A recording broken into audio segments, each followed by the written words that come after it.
Rescue practitioners of sugar producer Tongaat Hulett Limited have approached the High Court for provisional liquidation. It follows a collapse in discussions around the funding for the acquisition of the company by the Vision Consortium. The SA Grain Growers Association says a liquidation of Tongaat Hulett poses a risk to the sugar industry and many livelihoods. We're joined now by the CEO, Dr. Thomas Funke, to discuss this a little bit more. Doctor, thank you so much for your time. Can you briefly perhaps maybe explain initially how it started from business rescue to provisional liquidation, and perhaps maybe why is this such a concern? In 2022, Tongaat Hulett was put into business rescue, and that was due to a number of activities that happened during the time before that under the CEO, Peter Stoudy. And that's subject to litigation in the court, and there's a whole fraud investigation around that. But since this business rescue started, the reality is that for 3 years, I guess the company has been strung along. Hope was given that we can rescue it, and I think the industry had hoped that it could be rescued by the business rescue practitioners. And this most recent call for liquidation and application to the High Court in Durban is certainly of massive concern. If the deal goes wrong, and it is done in an uncontrolled way, the 15,000 odd farmers that deliver sugarcane to Tongaat Hulett, as well as their families, the farm workers, all the input suppliers are facing ruin. And that is the major concern for us as the Canegrowers Association. I mean, we're in an economy where we cannot even afford to have one industry closed down, and you speak about 50,000 farmers. Just talk to us as well about the immediate impact if we had to see these mills essentially closing down, not just on cane growers, on farmers, but even consumers. I mean, there's a whole value system here that could potentially be affected. It's correct. I think one needs to understand that sugarcane is a crop that grows only in KZN and in Mpumalanga. And once it's harvested, it has to be processed into sugar. So the sugar mill without the sugarcane cannot operate. And sugarcane farmers without a processing unit such as a sugar mill can also not function. So there's this relationship between the two. And if one fails, then obviously the farms are worth nothing. The sugarcane that's grown on them is also worthless. And with no income, people go hungry quickly and obviously lose their jobs. So what we also have seen in our industry is a shrinkage over time. So in other words, 2 mills have already closed, largely due to imports, but also the sugar tax that was imposed. And now the threat of a further 3 mills and a refinery closing down will result in the sugarcane not finding a home to be processed. So the other mills are all full, the remaining mills. And that's obviously the massive concern to us, that these jobs will suddenly not have an income to survive. And of course, the broader impact to a province like KwaZulu-Natal, as you've mentioned, it's grown, specifically in this region.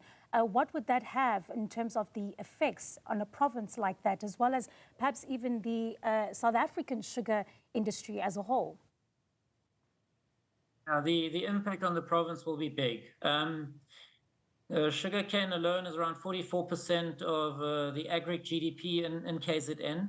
So if you take, say, a third of that GDP away because of the closure of a mill or a number of mills in the Tongaat Hulett case, then obviously that is lost. And that is income that will be lost to the economy as well as to the sugar industry as a whole.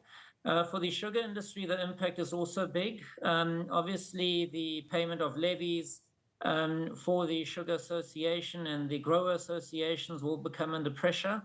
And then sugar supply to the economy as a whole will suddenly be a problem, because Tongaat Hulett, and we all know the Hulett's brand plays a big role in the retail space. So someone will have to fill that gap, and that's obviously also a big concern. And of course, then the conversation needs to be taken to what steps need to be taken. Perhaps is it by stakeholders, by government? How do we save or stop, as you've just detailed, the kind of disaster that we could see, not just for small farmers, but the industry as well?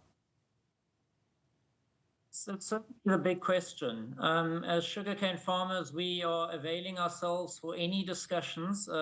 You mentioned earlier the Vision Consortium, so our doors are open to engage with them.